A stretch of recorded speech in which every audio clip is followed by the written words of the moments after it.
Before the playoff game even started, I brought this huge orange cooler full of ice and water because I believed we'd still be playing Monday night. This is Summit After the Storm podcast, and I'm Bart Wilbanks. Saturday morning was playoff baseball, 9 a.m., win and advance, lose and go home. Before the first pitch was ever thrown, I'd already decided what I believed about this team. I showed up carrying this cooler that I had never brought before, packed full of ice and water, and the kids were asking me about it. I remember telling them, I believe in you guys so much that I brought this giant cooler with ice water because I expect us to be here all day, and I expect us to be playing Monday night in the championship game. Then I met with all our pitchers before the game, walked through who was going to pitch this first game and who we were trying to save because we expect to win and play again later this afternoon and then again on Monday. And that wasn't because I knew what would happen, and certainly not because I could control the outcome, but because leadership sometimes requires speaking belief into people before the scoreboard confirms it. The game started rough. We went 3 up, 3 down, top of the first, and we immediately gave up 3 runs in the bottom. So just like that, we're down 3-0. But the boys fought back. Little by little, we chipped away at the score. Good pitching, solid defense, good effort. And we eventually took the lead in the top of the third, 6-4. For a moment, it felt like maybe the belief was becoming reality. But baseball has a way of humbling you quickly. We gave the lead back in the bottom of the third, made some mental mistakes, and then came the 4th inning. Final chance. We needed a little bit of a rally. We had to have 1 run to tie, but we knew we needed more than that because they got to bat again. But offensively, we just couldn't get it going in the top of the 4th. That was going to be the last inning because of the time, and we just couldn't get 1 run. Season over. Just like that. And there's something strange about youth sports.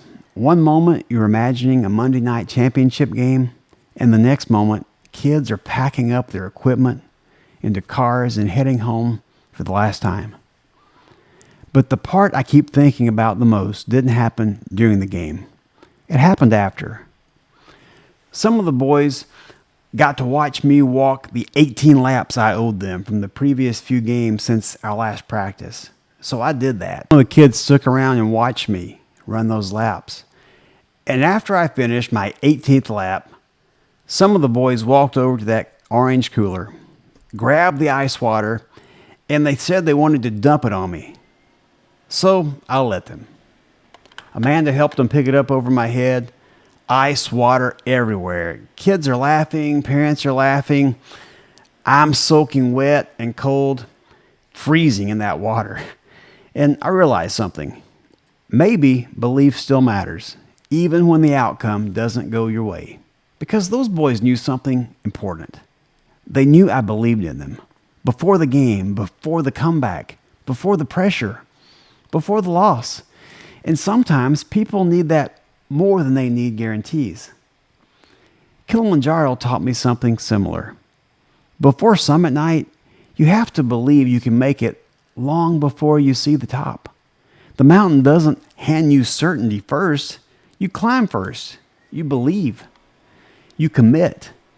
And sometime later, you discover whether the summit is waiting for you or not. Hebrews chapter 11 verse 1 says, "Now faith is confidence in what we hope for and assurance about what we do not see." Leadership often works the same way. Sometimes people borrow belief from you until they learn how to carry it themselves.